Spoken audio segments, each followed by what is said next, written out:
할렐루야. 오늘은 제 77주년 조국 광복 기념 주일입니다.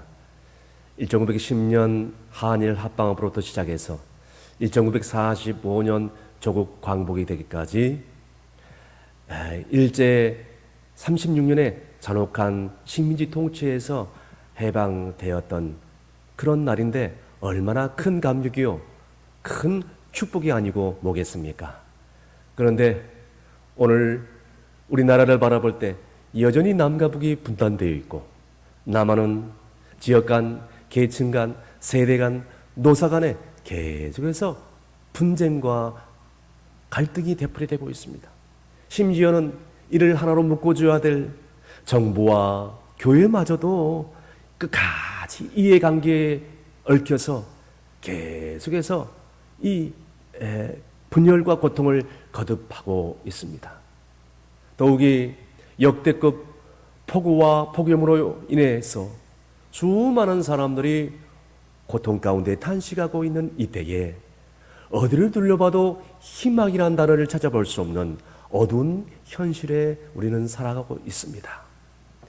우리가 언제까지 이런 갈등과 분열과 탄식 가운데 연속을 계속해서 되풀이해야만 하겠습니까?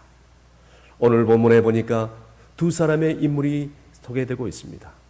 한 사람은 초대왕 사울왕이고, 또 한 사람은 사울왕에게 쫓겨다녔던 다윗이 소개되고 있습니다. 그런데 이 두 사람의 소개를 성경을 하고 있는데 그 두 사람의 평가가 엇갈리게 되고 있는 것을 보게 됩니다. 사도행전 13장 21절 말씀에 이렇게 기록하고 있습니다. 다 함께 읽습니다. 그 후에 그들이 왕을 구하거늘 하나님이 베냐민 지파 사람 기스의 아들 사울을 40년간 주셨다가 패하시고 다윗을 왕으로 세우시고 증언하여 이르시되 내가 이새의 아들 다윗을 만나니 내 마음에 맞는 사람이라 내 뜻을 다 이루라 하시더니 아멘. 여러분, 여호와께서 사울을 버리고 이새의 아들 다윗을 택한 이유는 사울왕은 경쟁만 알고 시기와 질투에 빠져서 있었기 때문에 바로 사울을 버렸다라고 얘기하고 있습니다. 다시 말씀드려서 사울은 함께 더불어 사는 법을 선택하지 않았다는 것입니다. 사랑하는 성도 여러분, 우리도 우리의 삶 순간순간마다 많은 것을 선택합니다. 부디 행복한 선택을 해서 우리의 영혼이 잘됨 같이 범사가 잘되는 놀라운 축복의 삶을 살 수 있기를 간절히 바랍니다. 그렇다면 어떻게 하면 행복한 선택을 할 수 있을까요? 첫 번째는 경쟁이 아니라 더불어 사는 법을 선택해야 된다는 것입니다. 오늘 본문 1절, 2절 다 함께 읽습니다. 사울이 블레셋 사람을 쫓다가 돌아오매 어떤 사람이 그에게 말하여 이르되 벗어서 다윗이 엔게디 광야에 있더이다 하니 사울이 온 이스라엘에서 택한 사람 3,000명을 거느리고 다윗과 그의 사람들을 찾으러 들염소 바위로 갈세. 아멘. 사울이 왕이 블레셋을 무찌른 다음에 돌아오는데 이 다윗이 엔게디 광야에 숨어 있다는 첩보를 듣게 됩니다. 그 순간 사울왕은 이스라엘 중에 정말 용맹한 3,000명의 정예부대를 골라서 엔게디 광야에 숨어 있는 다윗을 찾으러 출발을 하게 됩니다. 그런데 여러분, 다윗이 누구입니까? 사울왕의 사위 아닙니까? 또한 블레셋의 이 골리앗 장수를 넘어뜨리게 한 아주 탁월하고 아주 용맹스러운 장수 아니겠습니까? 이런 다윗과 함께 더불어서 나라를 잘 통치하고 다스렸다면 사울 자신에게 있어서 또 나라 국가에게 있어서 얼마나 큰 이익이고 얼마나 큰 영광이 되겠습니까? 그런데 사울왕은 그러지 않았다는 것입니다. 사울왕은 자신보다 더 커져버리고 더 인기가 많은 다윗을 그 순간 경쟁자로 여기기 시작합니다.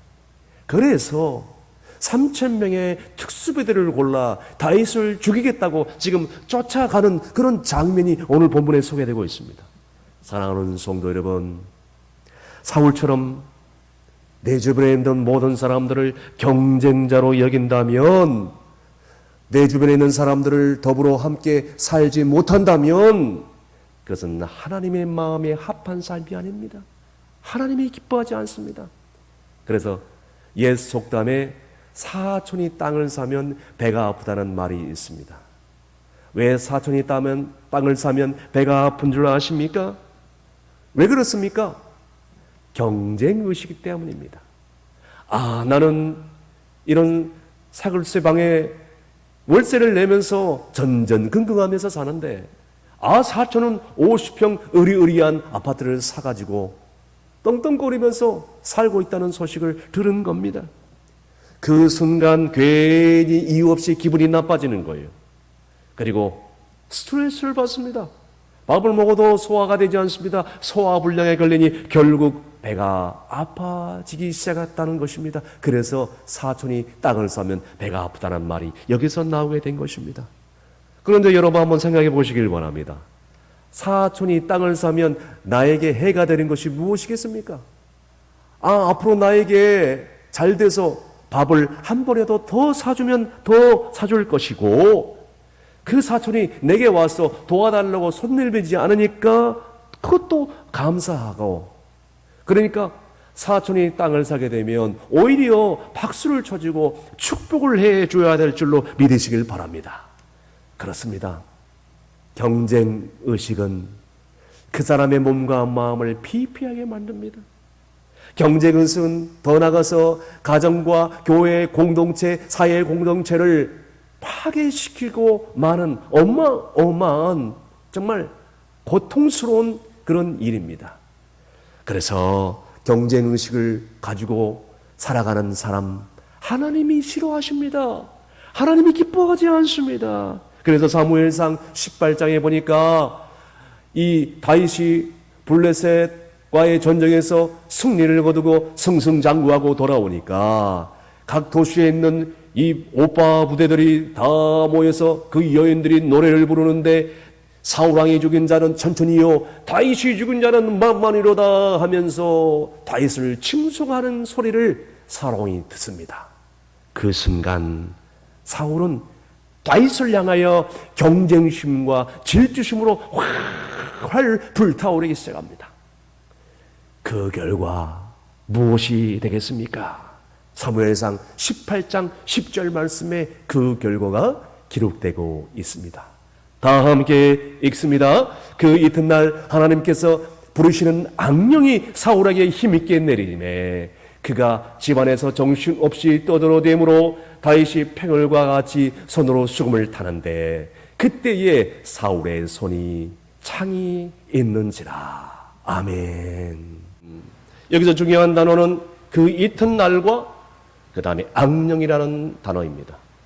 여러분, 다윗이 블레셋을 물리치고 돌아왔을 때에 그 다음날 수많은 여인들과 사람들이 그 노래를 하고 다윗을 추켜 세우기 그 다음날 곧바로 오늘 말씀해 보니까 경쟁자로 미워지기 시작했습니다.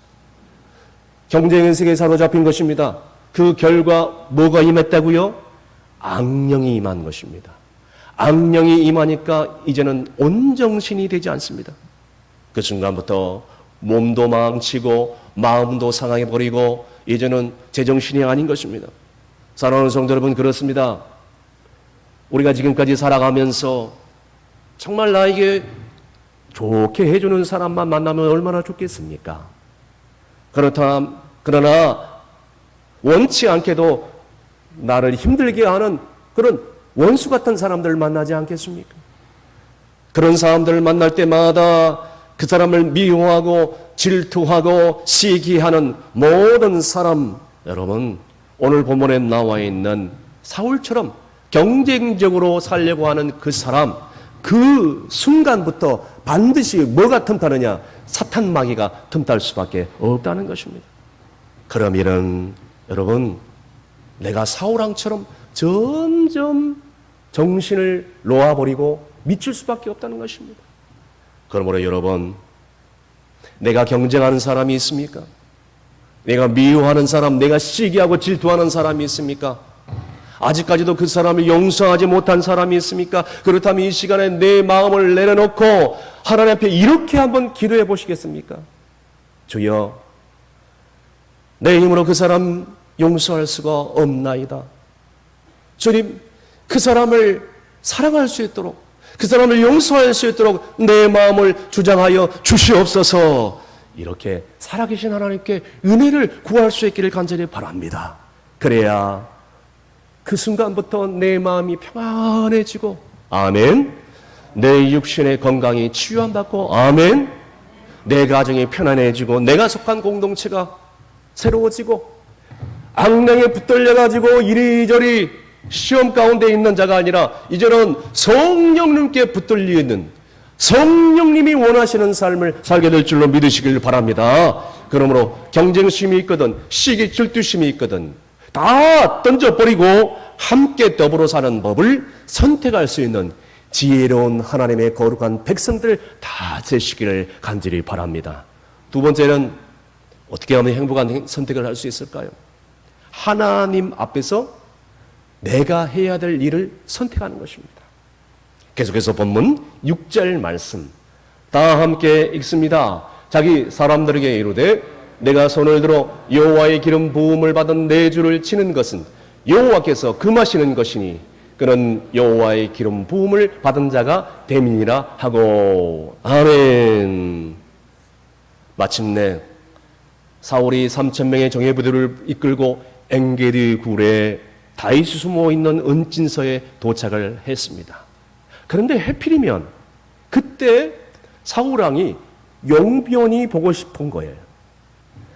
이런 엄중한 위기 상황에 화장실을 가고 싶은 것입니다. 여러분, 그때는 공중 화장실이 없었겠죠. 그래서 지금 이 볼일을 봐야 되는데 해필 용변을 보려고 들어간 굴이 다윗과 그 수하들이 숨어 있는 은신처인 동굴인 것입니다. 참, 어떻게 공교롭게도 이런 일이 일어났죠? 여러분, 사람은 생리현상 참기가 너무 힘듭니다. 용변을 보고 나서 얼마나 개운한지 몰라요. 여러분, 그렇죠?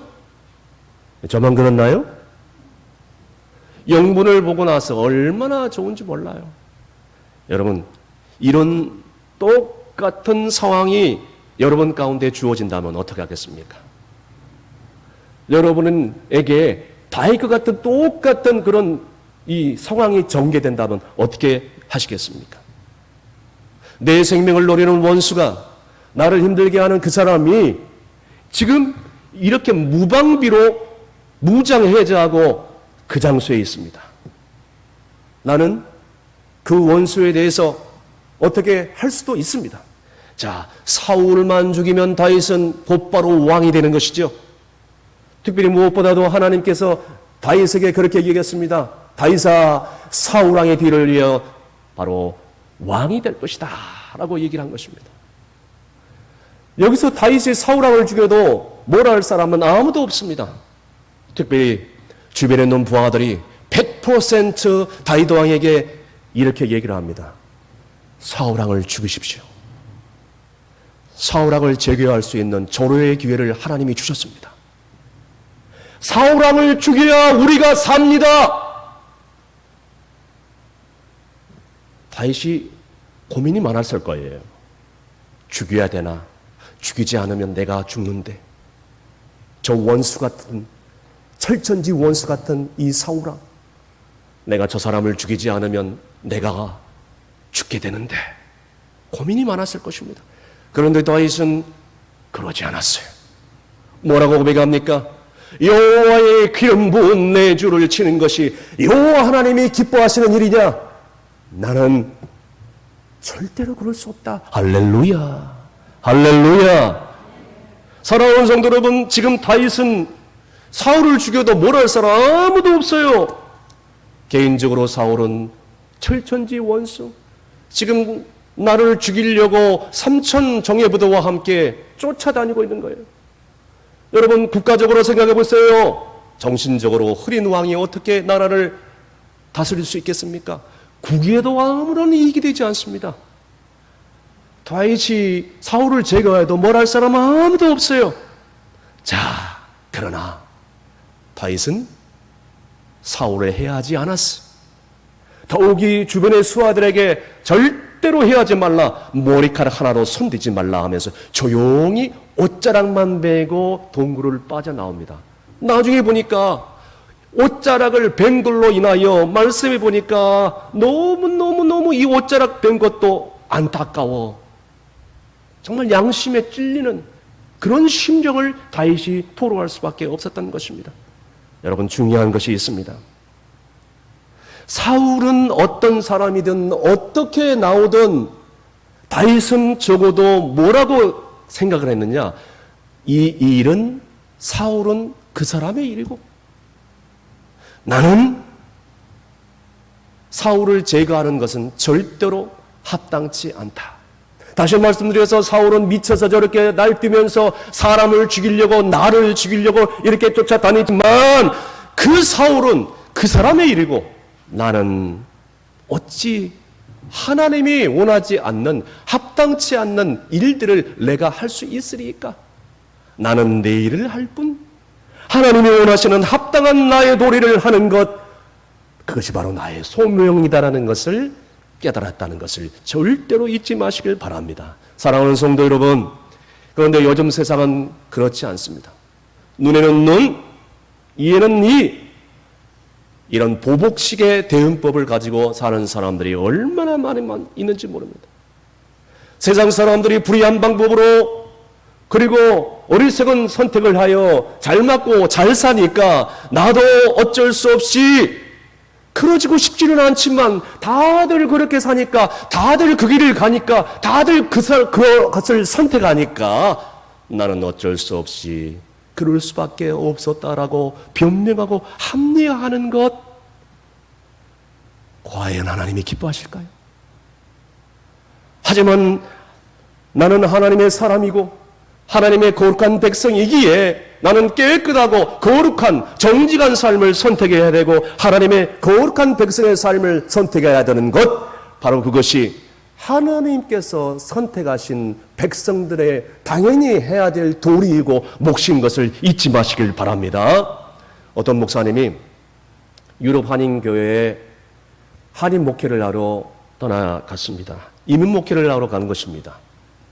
얼마나 적응이 안 됩니까?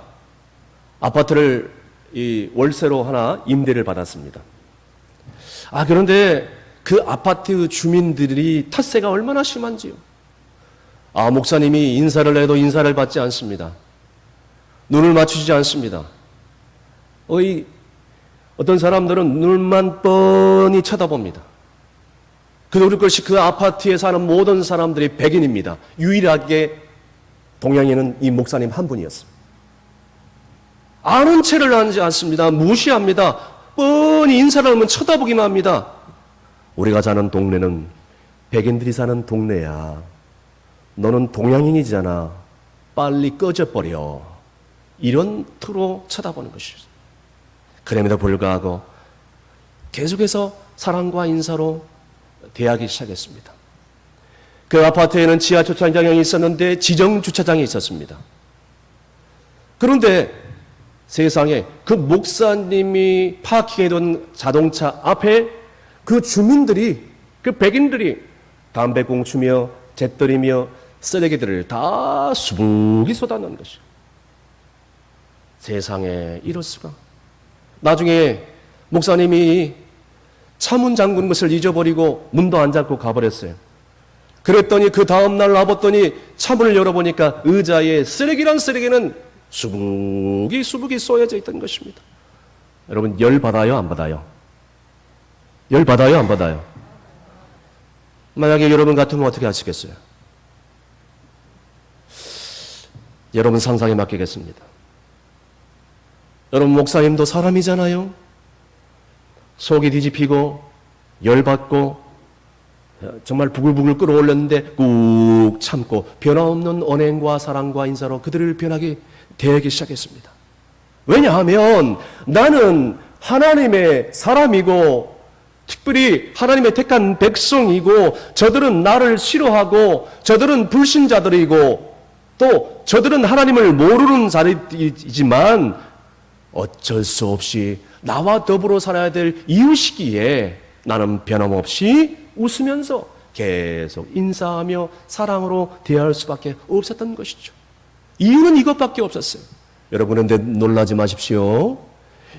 딱 6개월이 지나니까 세상에 목사님이 주변에 잿더리라 담배꽁초 그런 이 쓰레기 같은 것들이 차 주변에 하나도 없이 깨끗합니다. 1년이 지났습니다. 목사님이 인사를 하는데 인사를 받지 않는 사람이 단 한 사람도 없어요. 더 나가서 1년 6개월이 딱 지날 무렵에 세상에 그렇게 얘기를 하고 하지도 않고 눈도 마주치지 않던 그런 이 백인들이, 동네 주민들이 세상에 목사님에게 먼저 와서 인사를 건네고 이야기 보따리를 꺼내고 웃으면서 이렇게 대화를 할 수 있는, 소통이 될 수 있는 그런 놀라운 기적이 일어난 것입니다. 할렐루야.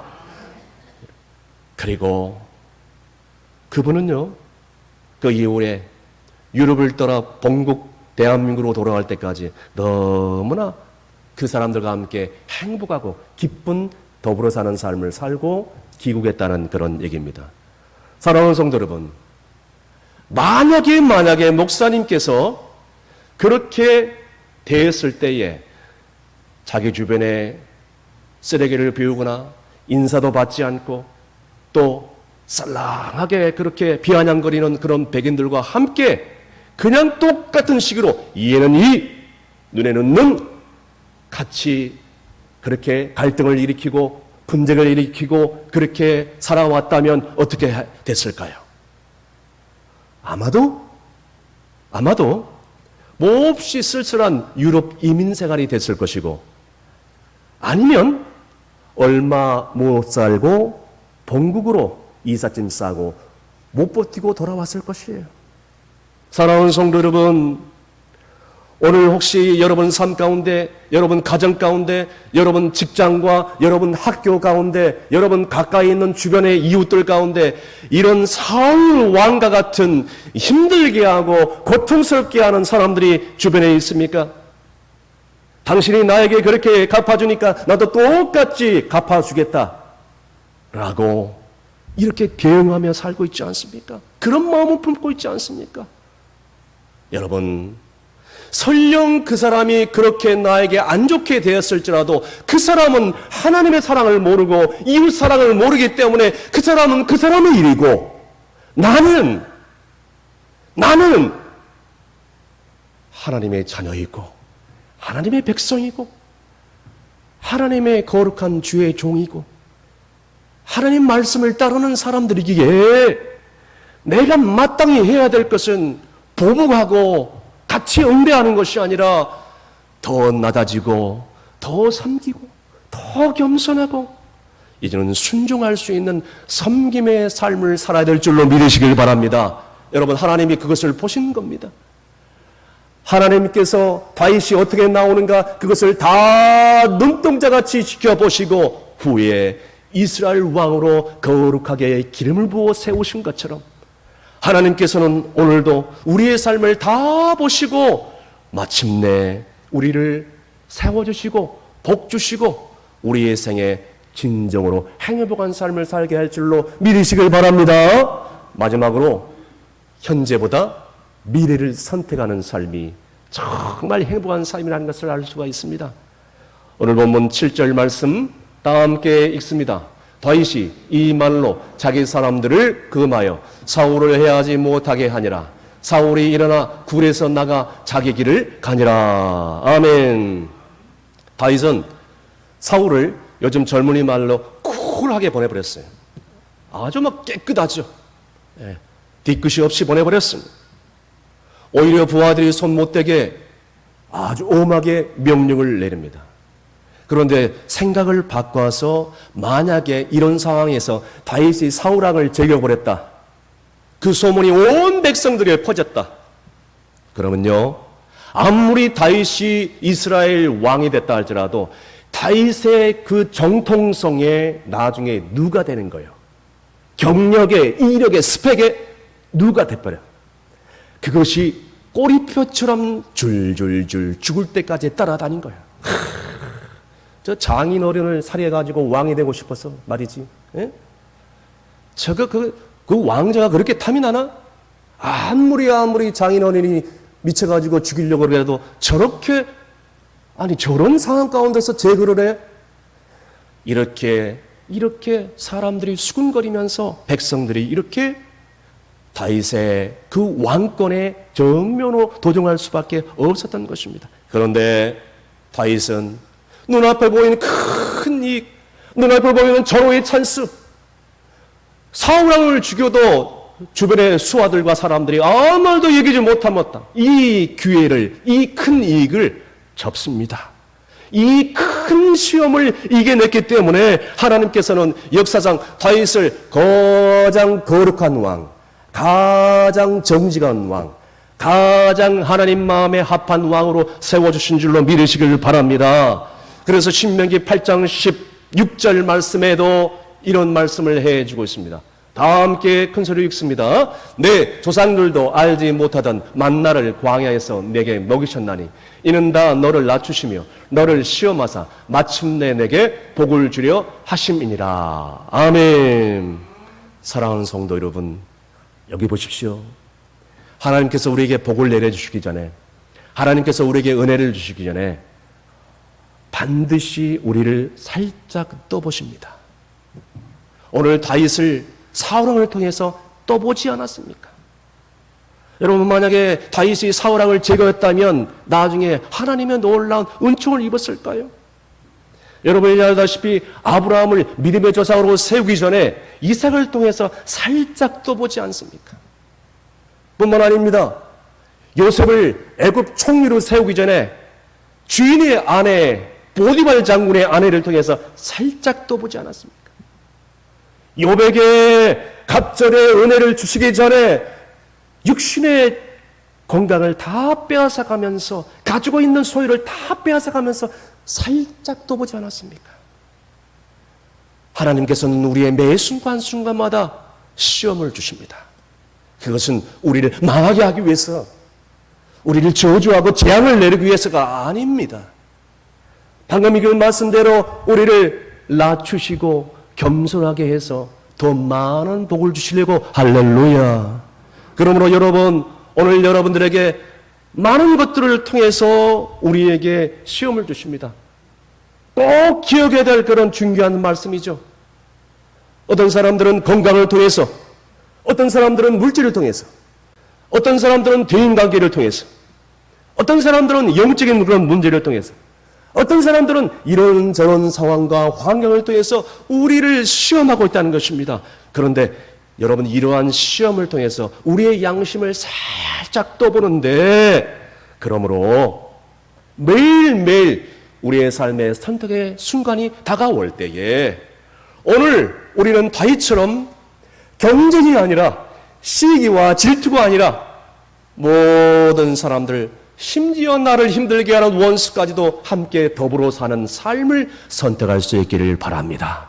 그리고 더 나아가서 이제는 정말로 가까이에 있는 그런 작은 그 이익에 연연하지 말고 이제는 현재보다 미래를 선택하고 멀리 바라볼 수 있는 장기적인 그런 안목을 받을 수 있고, 더 나아가서 하나님께서 내가 해야 될 일을 주셨다면 그 사람들은 그 사람들의 일이고 하나님을 모르고 하기 때문에, 나는 하나님을 알고 성경을 알고 진리를 알기 때문에 나는 하나님의 사람으로서, 하나님의 자녀로서, 주의 종으로서 마땅히 해야 될 일을 선택하여 여러분 부디 내 양심을 지키고 내 믿음을 지키고 내 신앙을 지키고, 그래서 마침내 하나님의 거룩하신 축복을 내 당대뿐만 아니라 여러분의 자자손손 대대로 누릴 수 있는 여러분 되시길 간절히 바랍니다. 특별히 조국 강복 77주년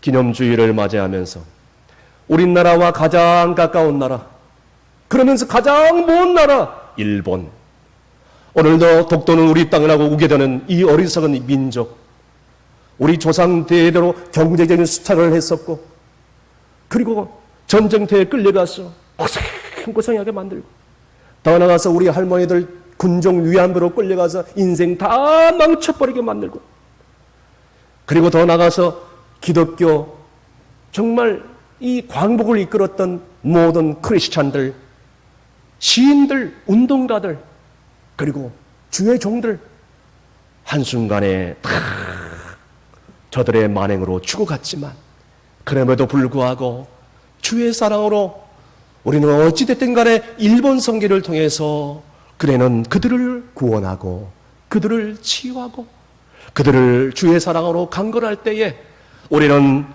그들과 함께 이 아시아와 온 세계 선교의 동반자로, 형제국가로 함께 해서, 그래서 이제는 마침내 하나님의 영광을 드러내며 하나님 나라를 확장할 수 있는 놀라운 은혜가 우리 민족 가운데 저 북녘 땅에도 임할 수 있는 놀라운 축복이 있기를 주의 이름으로 축원합니다. 기도하시겠습니다. 조국 광복의 은총을 베풀어 주시는 하나님 아버지 감사합니다. 우리 민족을 불쌍히 여겨주셔서 지금으로부터 77년 전에 조국 광복의 강복을 부어주시고 은총을 베풀어 주시니 감사드리옵나이다. 이처럼 광복의 은총을 덧입혔음에도 불구하고 우리는 지금도 가까이 있는 내 형제를 사랑하지 못하고 용납하지 못하고 조국 분단의 고통과 교회의 분열과 침체화로 오늘도 불평하며 주님의 은혜를 잃어버리고 살아왔다면 주여 용서하여 주시옵소서. 이제는 내 옆에 있는 다른 사람들, 나를 힘들게 하는 사람들, 나를 고통스럽게 하는 그 사람, 경쟁자로 원수로 여기지 않게 하시고 그들과 더불어 십자가의 사랑으로 함께 좋은 세상을 만들어갈 수 있도록 도와주시옵소서. 이 악한 세상 어떠할지라도 나는 하나님 앞에서 선한 영심을 가지고 마침내 주님의 약속의 축복에 이를 수 있도록 주여 하늘 문을 여시고 오늘도 성령의 은혜를 물붓듯이 부어 주시옵소서. 예수님의 이름으로 기도합나이다. 아멘. 211장 하시면서 준비한 예물 봉헌하겠습니다.